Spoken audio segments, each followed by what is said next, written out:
নমস্কার বন্ধুরা, সকলকে আমার চ্যানেলে স্বাগত। রাজ্যের সমস্ত ধরনের সরকারি কর্মচারী এবং সমস্ত ধরনের পেনশনার এবং ফ্যামিলি পেনশনারদের জন্য এই মুহূর্তে একটি অত্যন্ত বড় সুখবর সামনে এসেছে। রাজ্যের সমস্ত ধরনের সরকারি কর্মচারী এবং পেনশনারেরা এবার থেকে সেন্ট্রাল গভর্নমেন্টের অনুরূপ একই হারে ডিআরএস অ্যালাউন্স অর্থাৎ ডিএ পেতে পারেন, এমনই একটি অত্যন্ত বড় খবর সামনে এসেছে বা জারি করা হয়েছে। এই খবরটির ফলে আগামী দিনে লক্ষ লক্ষ সরকারি কর্মচারী এবং লক্ষ লক্ষ সরকারি পেনশনারেরা উপকৃত হতে পারেন। বন্ধুরা, কি খবরটি জারি হয়েছে সেই ব্যাপারে আজকের ভিডিওতে আমরা বিস্তারিতভাবে আলোচনা করব।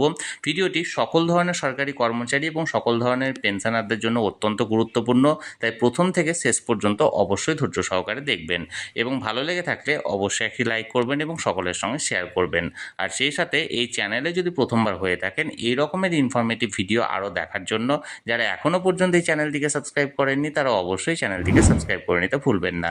তাহলে চলুন আমরা বিস্তারিতভাবে জেনে নিই। দেখুন, এটি একটি নামী সংবাদপত্রের প্রতিবেদনের অংশ। এখানে হেডলাইন্স দেওয়া হয়েছে, দুর্দান্ত সুখবর রাজ্যের কর্মীদের জন্য, পেতে পারেন কেন্দ্রীয় হারে ডিআরএস অ্যালাউন্স। চলুন আমরা মূল প্রতিবেদনে কি বলা হয়েছে এবার বিস্তারিতভাবে দেখে নিই। দেখুন, এখানে বলা হয়েছে কলকাতা হাইকোর্টের এক ঐতিহাসিক রায়ে পশ্চিমবঙ্গের সরকারি কর্মীদের দীর্ঘদিনের প্রতীক্ষার অবসান হতে চলেছে। ষষ্ঠ বেতন কমিশনের সুপারিশ সংক্রান্ত রিপোর্টটি অবিলম্বে প্রকাশ করার জন্য রাজ্য সরকারকে নির্দেশ দিয়েছেন বিচারপতি অমৃতা সিনহা। ইউনিটি ফোরামের আহ্বায়ক দেবপ্রসাদ হালদারের করা মামলার এই রায়ের খবরটি রাজ্যের হাজার হাজার কর্মীর মনে নতুন করে আশার সঞ্চার করেছেন। দেখুন, মামলার বিবরণ ও আদালতের নির্দেশ। বিচারপতি অমৃতা সিনহার এজলাসে এই গুরুত্বপূর্ণ মামলার শুনানি অনুষ্ঠিত হয়। আদালত স্পষ্টভাবে রাজ্য সরকারকে দুটি প্রধান নির্দেশ দিয়েছে। নাম্বার 1, অনলাইনে প্রকাশ অর্থাৎ ষষ্ঠ বেতন কমিশনের সম্পূর্ণ রিপোর্টটি অবিলম্বে অনলাইনে আপলোড করতে হবে। নাম্বার 2, কপি প্রদান। রিপোর্টের একটি কপি মামলাকারী অর্থাৎ ইউনিটি ফোরাম যেটা কর্মী সংগঠন আছে তাদেরকে হস্তান্তর করতে হবে।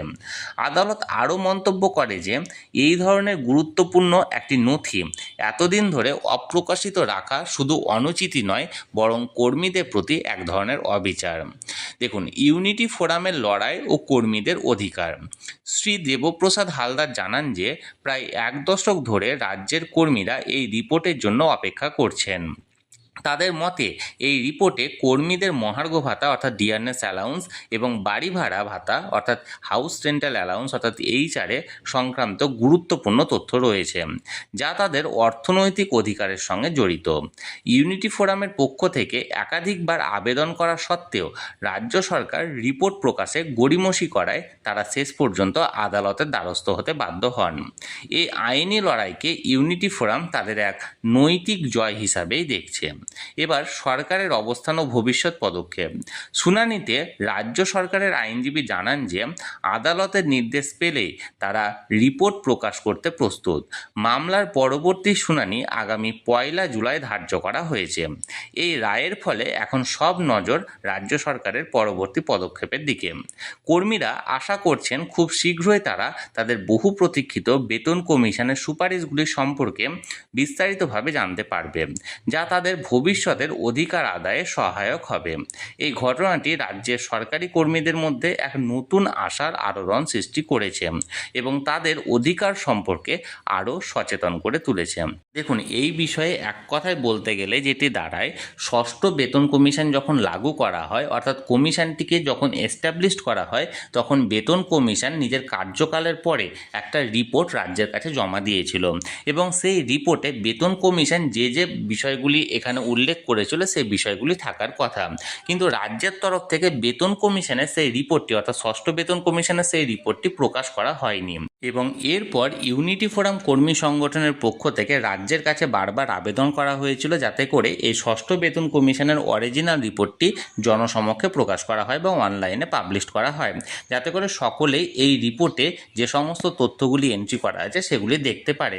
কিন্তু রাজ্যের তরফ থেকে সেই রিপোর্টটি এক্ষেত্রে প্রকাশ করা হয়নি এবং ইউনিটি ফোরাম সেই সময় মনে করে যে এখানে all India consumer price index অনুযায়ী DRS allowance time to time প্রদান করার বিষয়টি কিন্তু এই অরিজিনাল রিপোর্টে উল্লেখ করা আছে এবং এই কারণে ইউনিটি ফোরাম কর্মী সংগঠন কলকাতা হাইকোর্টে আবেদন করে যাতে রাজ্যের তরফ থেকে এই রিপোর্টটি জনসমক্ষে প্রকাশ করা হয় এই বিষয়ে এবং এই কেসের সম্প্রতি রায় দেওয়া হয়েছে এবং এই রায়ে রাজ্যকে এই রিপোর্টটি প্রকাশ করার জন্য বলা হয়েছে।